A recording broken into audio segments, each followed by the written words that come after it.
Hey, what's up everyone, it's your girl Brain Shanae, and today I'll be sharing with you my August wrap up, so please stay tuned.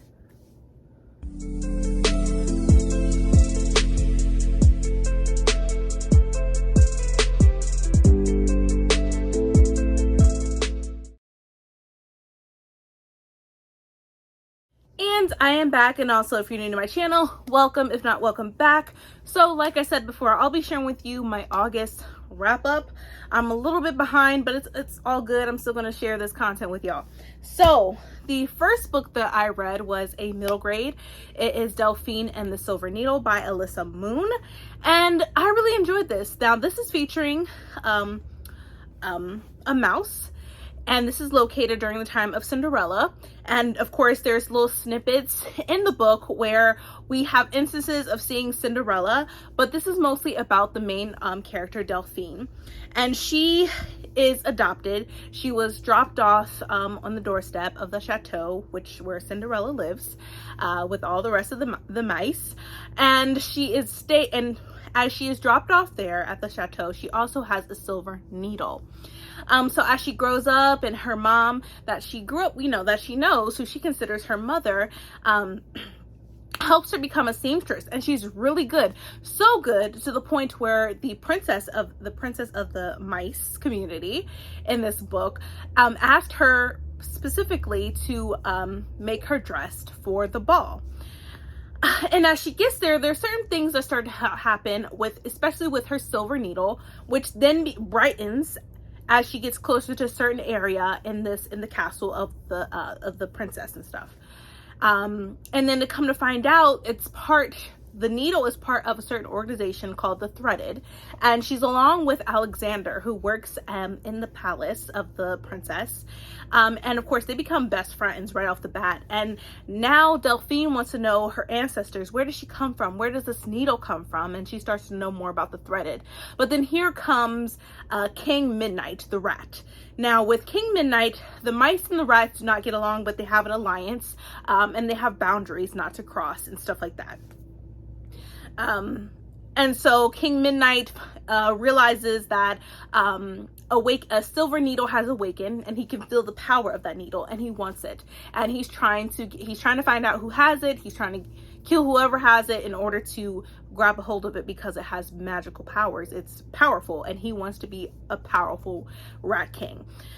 So you have King Midnight, and Delphine not only is trying to track down her ancestors, but she's also trying to stay alive. So for this book, I gave it a 4 out of 5 stars. I really loved it. I know the second book is coming out later on in September, so I'm super excited for that one because I really want to know. And I love the fact that it's located during the time of Cinderella and in the world in the world of Cinderella entirely. So I loved Cinderella the movie when I was growing up, so why not read this? So I gave it a 4 out of 5 stars, and I enjoyed it completely. The next book, which I did a whole book review for, which I'll leave up, so you should check that out, please and thank you. And that is The Undead Truth of Us by Brittany S. Lewis. I will let y'all know I did give it a 5 out of 5 stars. So if you want to know my more in-depth thoughts about it, definitely watch my book review after this video. But yeah, love this book so much. I highly recommend it. Even this will be a great horror book for Black Halloween-a-thon. This will be a good recommendation for it because it's speculative horror. So you might actually enjoy this. So this is definitely a good book recommendation for Black Halloween-a-thon if you are participating, which I hope you are. But yeah, 5 out of 5 stars. I really hope you go check out my book review because this book is crazy in a good way. It's beautiful, has zombies in it. What more can you ask for? But yeah, definitely check out my book review after this video for this one. Next book, oh man, which I fell in love with. Like, I tabbed it, I wrote in it, I did a lot of stuff with this book, and the character building, the world building, it was spot on. So much action going on. If you like the Greenbone Saga by Fonda Lee, you will definitely love this book. It's just so freaking good. Like, I'm just looking at it because I'm like loving this cover. So this is the Grace of Kings by Ken Liu. This is the UK edition, so the cover is different from the US edition, as you can see the differences between the two. 5 out of 5 stars. So much action, but tons of war, you know, amongst the different people and stuff like that, against the emperor, because of, you know, people are living in oppression. And of course we have a lot of war, we have a lot of strategic type of warfare going on. We have a female general, commander. I love that. The main characters, like Mata, I liked him. He was good, and he was bad, and then he was just bad. And you know, I was a little bit, I liked Mata at the beginning, but then he started to lose his way. And then we got, let's see, there's another character, but the general I'm talking about, the female general who poses as a man, you know, a male, you know, as she was growing up. Her name is Jen Mazzotti. So I definitely wanted to clear that up. But I love that there's a female general in here, who I believe is now also a commander. It's been a minute because I read this at the beginning of August, but I am excited. I'm looking forward to the second book because it's so good. Also, another great character is Kunigaro, who I love so much. Awesome, brilliant. He's very smart. He knows when he's wrong and knows when he made a mistake. Even though there was a point in time where his wife did say to him, like, you should get a second wife and stuff like that, and it leads off to a lot of like sibling rivalry at the very end of this book. So I wonder how the second book is going to take off at the very beginning. But I highly recommend this if you haven't read it. The Grace of Kings by Ken Liu. It's so good, and I gave it a 5 out of 5 stars. And like I said, I literally tapped it up with washi tape, and I wrote in it and stuff. So yeah, I tapped it up a lot because there's so much going on, so much information, but so good at the same time. And eventually at the beginning you may get a little lost with the characters, but then it all comes together and you know who is who. So definitely recommend. I gave this a 5 out of 5 stars. Next book, which we'll be having a discussion about this book in the beginning of September, because we're doing the Brandon Sanderson read along, and that is Warbreaker by Brandon Sanderson. And this was so good. I gave this a 5 out of 5 stars. This reminds me of Beauty and the Beast. I'm not going to say any more because you've got to watch our live discussion to get more information. All I'm going to do is give you the ratings, tell you how I feel about it, and I loved it. 5 out of 5 stars. It reminds me of Beauty and the Beast. You had gods and goddesses in this book. You have sisters. Just amazing with these powers where their hair changes color based on their emotions. There's a lot of magic in this world, and I loved it so much. So definitely gave this a 5 out of 5 stars. And this is my first year. If y'all don't know, this is my first year reading Brandon Sanderson of all the Cosmere series, of the Cosmere world that Brandon Sanderson has built. And I have been enjoying it. In September, we're going to be starting the first book of Stormlight, and I'm excited. I'm excited, and I'm pumped, and I'm ready. But for this book, I gave it a 5 out of 5 stars. The magic was brilliant, and I loved it. So definitely stay tuned for that live discussion. Next book, this is a short little book, but I had to read it. And it is The Inheritance, a Visual Poem. And this is by Elizabeth Acevedo, and the art is by Andrea Pippins. Love this so much, about embracing your hair and everything. Like, I love the pictures. It says it all. Like, it says what they really mean is, which it breaks down in society how some people feel about black hair and stuff like that and all that. So like, I love it. All the different types of hair, how the different styles you can have with your hair, embracing your crown. Just love this. Any book that Elizabeth Acevedo writes, I'm going to get it. So of course I got this one, and I was highly anticipating this book, and it was just well done. And just the cover, like, why not? So just the cover all together, like, I needed. So love this. Of course, 5 out of 5 stars for this one too. Next one, I gave this a 4 out of 5. This is my first book that I read from the Rick Riordan Presents books. This is the first YA book, I believe, for the Rick Riordan Represents, and I and I'm looking forward for the second book. But that is Ballad and Dagger, an outlaw saints novel by Daniel Jose Older. I'm gonna let y'all know. This reminds me of Encanto. Now, I feel like I know a lot of people loved Encanto. The music is on point. I could listen to that album all day long if I had to. And I love this book. I love the magic within it. It has pirates. The main character, Mateo, is a healer. Shayla, she's known as the Destroyer. But it's located in Brooklyn, but they are from an island called Saint Madrigal. And there are initiates that are chosen to lift the island up out of the water. So the two main characters are right here. Then you have another initiate as well that's also a part of the initiates in order to raise up the island for them to dwell and live there once again. But a lot of things pop up. A lot of hidden lies and stuff like that pops up in this book. And like, I believe I marked it down. Let me see. There was a couple of points that I really enjoyed with this book. Let me see if I can find it, but I really enjoyed it. It talks about colonialism, slavery, and you know, in this book they were taught that their land, San Madrigal, was not touched by colonialism or slavery, but then they find out the truth of it all.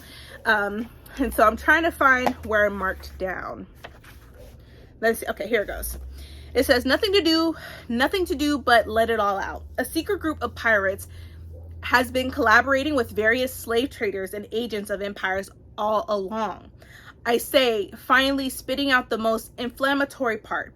And as I say it, the truth of it seems to wash over me. It feels like a nasty mold has been festering in me, in all of us, for so long. I hate it, but there's no denying how the pieces fit together with the very forces San Madrigal swore to defend itself from. They've been trading with and supporting slavers and aiding inquisitors and conquistadors. So that's one of the secrets that Mateo and Shayla have found out about San Madrigal. They were told lies. So there's a lot of revealing stuff is popping up. And I love it. It talks about music. It talks about family. Just the world building is beautiful entirely. So I gave this a 4 to 5 stars, and I enjoyed it to the T. Like, even just look at this cover. I loved it, and look at the back with the ship and everything. Like, beautiful. So I'm looking forward to the second book for the series, and I cannot wait. So gave this a 4 out of 5 stars. Next book, which I also gave 4 out of 5 stars, and don't ask me about what this book is about, because when people say they love the book but they can't break it down to what it's about, they really mean it. And now I know why they say that, because as I read it and trying to gather my thoughts to say, you know, what it's about, I can't, because so much stuff is happening at the same time. And that is Favorite Star by Rebecca Roanhorse. I gave it a 4 out of 5 stars. We still have Serapio, Narampa, Scialla in it as well. But there's a lot of things happening behind the scenes, especially with Carrion Crow, what they plan to do with Serapio, because technically he was supposed to die. And Narampa was not supposed to be around either. So now we have Carrion Crow and we have the clan lists trying to come together and trying to find ways to have power over good gracious, over Atsa, and you know, over the city of Tofa in general. And so much of it's happening. You have Serapio wanting to see Scialla again. Scialla she confessed that she is in love with him and she's trying to reconnect, but things just happen get in the way of her trying to find him and stuff like that. So it's an interesting journey. It's not bad. It's not bad at all. But like, I gave it a 4 out of 5 stars. I really enjoyed this world. I'm looking forward to the third book. I need to see what happens when it comes to Serapio and Scialla, as she pretty much made a commitment at the very end of this book and a deal with a specific person, which I'm not going to say. You're going to have to read it to find out. But yeah, I love this book either way. It's not as great as the first book. Don't get me wrong, but I still enjoyed it and I still loved it. So I gave it a 4 out of 5 stars, you know? So it's not that bad. It's just different from the first book entirely, but I loved it and I cannot wait to read more. But yeah, I gave this a 4 out of 5 stars. Next book, I gave this a 3 out of 5 stars. This is one of my membership book picks for August, which we'll still be doing a members discussion on my channel, a live discussion on my channel sometime in September, in the beginning of September, and that is God of Mercy by Akezi Nwaka. Some people DNF'd it, which I could see why. I enjoyed it. It's very toxic, and it's definitely a lot of content warnings in this book, especially when it comes to child abuse, pouring acid down kids' throats. It was hard to read, not only just because of the names and the gods and stuff, but just entirely of how a community, because it deals with Christianity in this book closer to the end, because the main character is Yama. She is mute. And her father does not like her. He feels like she is a curse to him, and she is the cause from not getting his titles and stuff and all that. So he sends her away to a pastor who is a Christian and feels like she is a witch and she is part of the devil, and he needs to get that devil and that heretic spirit out of her. So they do a lot of things for her to accept Jesus Christ as her Lord and Savior, even though she believes in Cheku, and which Cheku is a god. And the meaning of it means supreme being, which she referenced a lot within this book. Cheku, you gave me these powers, you gave me the ability to fly. Why am I being punished like this? Why am I being executed? Why was I sent away from my family? Like it talks about this when she has her little diary entries in this book. And it reminded me of when I grew up in the church, and like, as a kid, you don't really notice things. You tell, like, no, that's wrong. That's a sin. If you do this, you're going straight to hell. And I believed that as a child. But as I grew older and I started to observe things and see what they were saying and how contradictory what they were saying, I couldn't take it. Like, even though there was one point where my pastor, which once I turned 18, I left that church. But my pastor was like, you shouldn't be dating anybody that's older than you. That's not the way, that's not the way for the Bible, yada, yada, yada. And I'm like, wait, what? And then I was like, well, that's interesting, because isn't your wife older than you? And he had nothing left to say for me. And I was like, that's it. Like, there was even a point in time, like, even at my church, women were not allowed to wear pants at all. And that's why I'm not very religious. Dealing with that, seeing that, and being raised in the church, I'm like, no. It's so corrupt. Like, I can't. It's corrupt. I can't be a part of this. I will not be a part of this. I will not put my family in this. No, I won't. They will not be a part of it whatsoever. And that's what Ijiyama was going through, like saying Jakku is my Lord and Savior, but it means supreme being. And they go through. There's a little passage in this book, which I am going to try to find, because it talks about stuff like that, as far as like the names of Jesus and God. It has all different names and all different meaning. So let me see if I can find it. Let me see real quick. So with this particular passage, like, this is on page 238 if you have this book. It says, "Are you beginning to doubt yourself? Let me tell you, IJ, I was thinking the same thing. Cheku is the way we Igbos call the name of God. It is matter of translation." Yujiyama returned to her red notebook. "No, my love, it is a matter of belief. We have had this discussion before. You think we believe in different gods, but our gods are the same." And so when people talk down on other beliefs and stuff like that, I also do not want to be a part of, because Yahweh, Jehovah Jireh, there's so many different translations when it refers to God.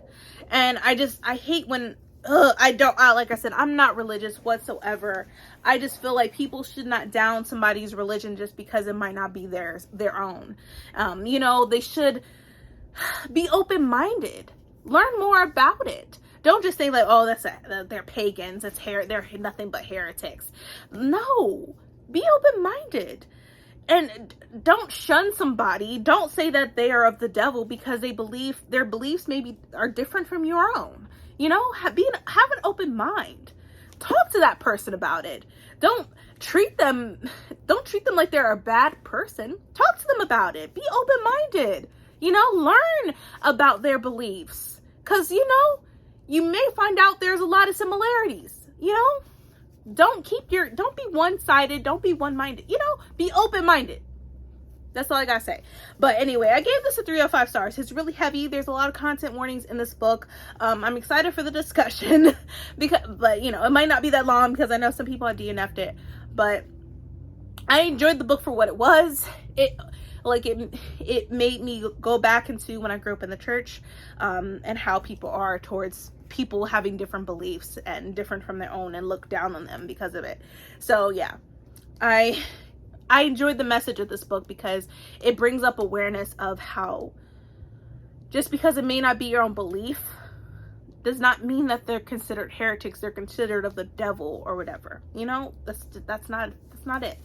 But yeah, enjoyed it and gave it a 3 out of 5 stars. So we have God of Mercy by Okeze Nwoko. Next book, I think I gave this either 5 out of 5 stars. I think it was a 5 out of 5 stars, and that is The Merciless Ones by Namina Forna.